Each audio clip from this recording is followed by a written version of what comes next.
Hello everyone, my name is Akshay Palande and I will be teaching you economics. In this session, I will be talking about the Bretton Woods institutions, which is the IMF and the World Bank. How they were formed, what are their goals, and what is India standing in those institutions. So, beginning with, I will start with, beginning with what was the Bretton Woods, what are these Bretton Woods institutions? Actually, there was a conference that was held in Bretton Woods, Washington, at Bretton Woods in New Hampshire, USA, after the World War II. Okay. Why was this conference held? Was because at that time the European economies, the Western European economies like France, West Germany, UK, their entire infrastructure had collapsed during the war, and they needed money urgently to build their own infrastructure.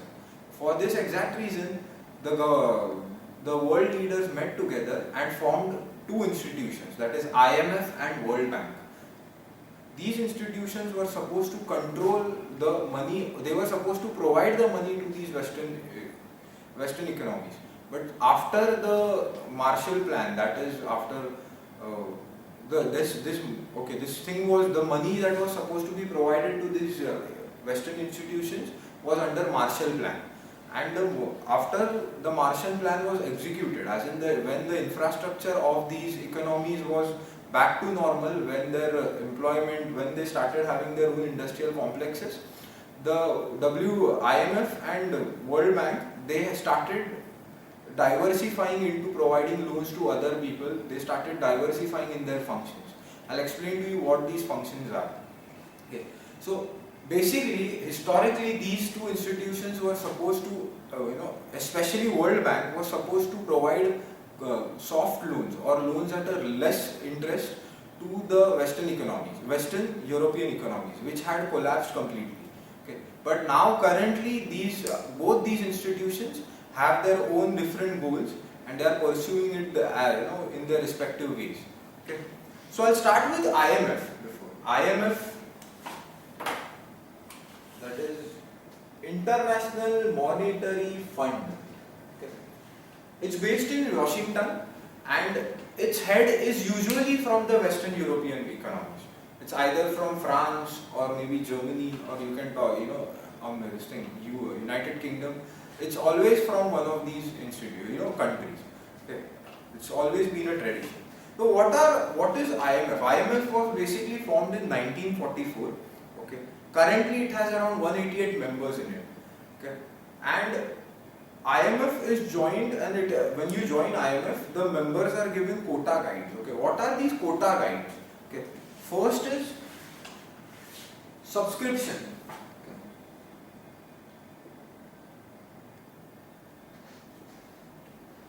Under subscription, these member countries have to pay certain amount of money, okay, to IMF to be a part of the organization.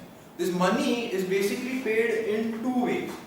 One third of the money is paid in dollars, pounds, yen, or in SDR, that is special drawing rights. I'll explain to you what SDR is later on as I proceed. So currently, I'll just explain you how the fees are supposed to be paid to IMF. Okay. And 2/3 of the money to this organization has to be paid through your own currency. As in, if we are talking about India, then it has to be paid in rupees. Okay. So why do we subscribe to IMF? Because IMF will, that I will come to later on, but I'll first tell you what are the guides. Okay. Then in IMF there is something called as voting rights. Okay. Now you subscribe to IMF through these funds, and every single country is given a quota. Okay. India currently has its quota at around 2.44%. Okay. India's share in IMF is 2.44%. It's easier to say this way, and it's revised every 5 years. And in 2010 it was revised, so now in 2015 again it will be revised. Okay.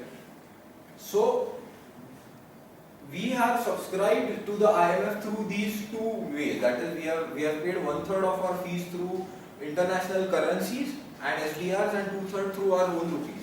Okay. There is something called as Now, why do you subscribe to IMF? The first and the foremost reason is access to finance.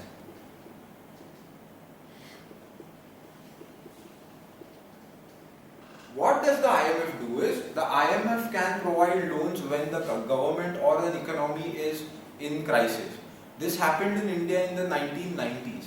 Okay. In 1992, the IMF sponsored money, or you can say the IMF lended money to the Indian economy through structural adjustment program, that is SAP. Okay.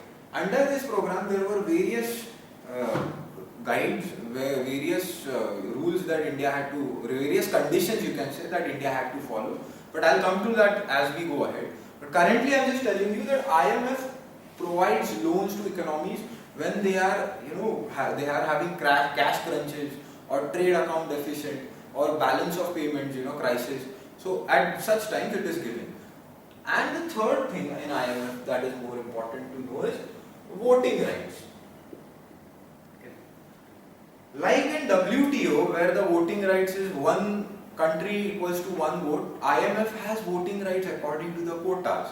So India's quota is around 2.44. So accordingly, India's voting rights will be there. So naturally, United States of America, which has a higher quota in IMF, will have a higher percentage of votes. Okay. This is how IMF works. Basic thing is, there is subscription through, we are subscribed through these two methods. There is access to, why do we subscribe to IMF? Why are we part of IMF? Is because of access to financing. And the third most important point about IMF is its voting rights. Okay. Now, what are the objectives of IMF? Okay. I'll just tell you those objectives. To promote international monetary cooperation. What happens is basically, due to globalization, the economies are integrated into one at the current moment.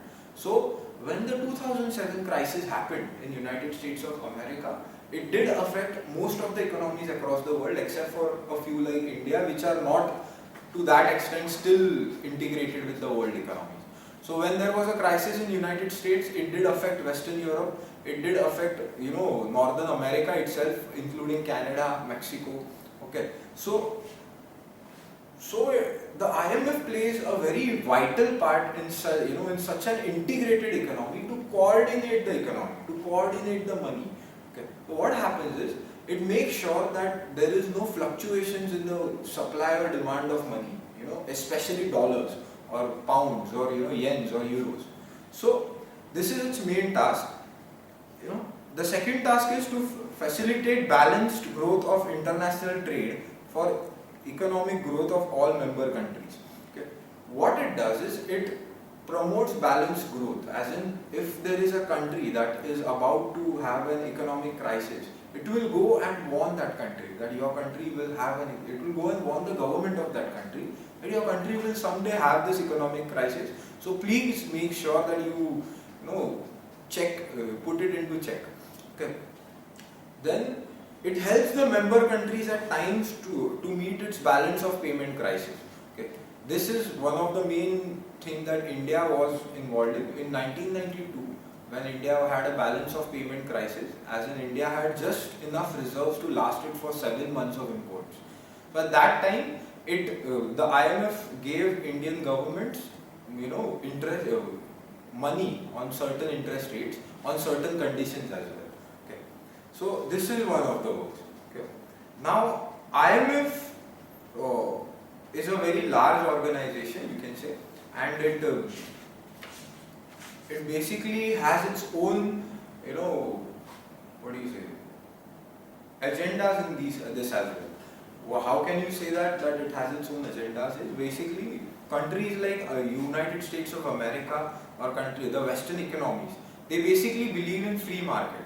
So when the IMF is providing loans to others, when the IMF is providing money to other governments, they basically make sure that these countries which the loans are provided to open up their market so that United States or the Western countries or the developed countries can actually access this market and make their own profit. So this is their motive behind it, which is not told to everyone. Okay. So now I'll come to something called as the special drawing rights. Okay. As I said, 1/3 of our subscription fees are paid through special drawing rights. So what are special drawing rights? Special drawing rights. Special drawing rights is a basket of 4 key, currencies. That is your dollar, obviously. Then there is the pound. Then there is the yen and the euro. These are the 4 currencies on which SDRs are drawn. Okay. So now what are these SDRs? Okay. SDRs basically are, every country has a share of SDRs in the IMF. Okay. And these SDRs are used to, you can get loans on the basis of these SDRs from IMF. Okay. That is a proportional thing. As much as SDRs that you have, there is a certain proportion of the limit of loan that you can take from IMF. Okay. So these are SDRs. Okay. And there has been a talk going on amongst the world economies to promote SDRs as a common economy throughout the country for dealings, as in trade. So that we can remove these items, that is dollar, pound, yen and euro. Okay. So that there is a common currency, there is less amount of fluctuation and it will be better to facilitate trade. But as we all know, these countries, that is America or UK, are not ready to give up their supremacy of their currency. So it's still in the hanging. Okay. Now coming back to IMF. Okay. IMF basically lends out loans. It basically lends out money for those who want to borrow. Okay. It can be a developed country, it can also be an underdeveloped country, it can be a developing nation, whatever. Okay. So there are 2 ways in which IMF lends out money. That is general agreement on borrowing and new agreement on borrowing. Okay. Now what is general agreement on borrowing? See, basically in 1962 this scheme of borrowing was made. Okay, what happens in this is the IMF borrows its money from developed countries, okay, industrialized countries. There are 11 industrialized countries from which the IMF will borrow its money and it will lend that money out to somebody. As in, if this is IMF and these are the 11 developed nations. Okay. So IMF will borrow money from them and it will lend out to other economies, maybe developing economies. Okay. So this is called as the general agreement on borrowing. Okay. So now post 90s there was a huge growth of a lot of countries. A lot of countries include India, China. You can talk about the Southeast Asian, miracle economies. That is Singapore, Malaysia, Indonesia, okay, Brunei. These economies. There was a growth of South America. There was a growth of South Africa. So now these countries were also included, and they now form something called as the new agreement on borrowing. In this new agreement on borrowing, the money is not taken only from the 11 industrialized countries, but the group of 39 member countries has been formed from whom the money is taken. Now, why is this? Okay, GAB, that is General Agreement on Borrowing, is not that important now. Currently, what is important is new agreement on borrowing. And why? Okay, why is it important? Because it includes most of the upcoming or the growing economies in it, like China, India, Southeast Asian countries, okay, South Africa, Russia is growing at this moment. Okay, so and this under this agreement, the euro crisis were averted. What happened in euro crisis? What happened during the euro crisis was when their bonds were not bought by anyone, IMF went to countries like India and China and requested these countries to invest their money in these bonds. Through this scheme, the IMF took money, that is now this is a 39 country pool. From this, IMF took money and invested it into the European economy, Euro. Okay. India was part of this lending. India lended around $2 billion under this agreement to IMF. China lended a lot, much more than India. Okay. So this is how IMF works. Okay. There are two things, that is general agreement on borrowing and this thing, new agreement on borrowing. Okay. Now how does, okay, yeah, that's about it. Then, yeah, why does the IMF lend out money to other countries? Okay, it lends out money so that to rebuild the international reserves, as in 1999 India had a lack of foreign exchange reserves, so at that time IMF gave money to India. Then it gives money to stabilize currencies, as in if the Indian rupee,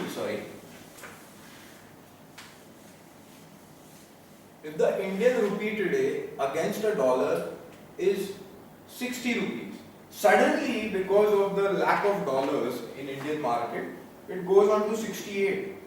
Just an example, okay, just take it as an example. What will happen is that Indian Reserve Bank of India will try to infuse dollars into the market so that the rate goes back to 60. But what if the Reserve Bank of India doesn't have that foreign exchange? At that time it can go to IMF. At that time it can go to IMF and take the money from them. Okay. So then it also helps to, ward off the balance of payments of trade. As in, if there is a high rise of CAD, that is current account deficit. What is a current account deficit? Is imports are greater than exports. What happens here is, if your imports are greater than your exports, you will obviously end up losing more money. Okay. So at such a time, if you don't have money, if a country doesn't have money, it can approach IMF and take money from them. Okay. So these are a few times when IMF usually lends out to the economies. Okay. So what are the facilities through which IMF lends out its money? The first and foremost is poverty reduction and growth facility.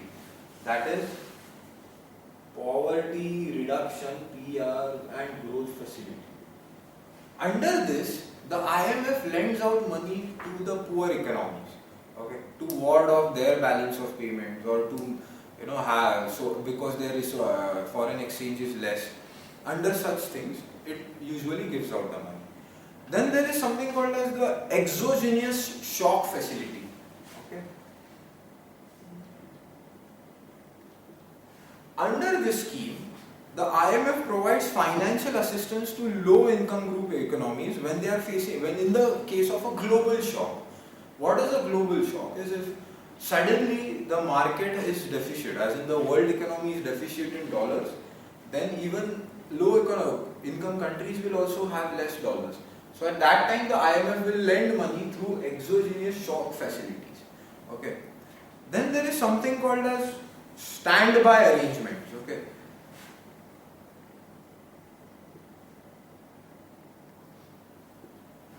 What happens in standby arrangements is very strong. Okay, it provides loan to countries which have a very strong policy or a better economic framework.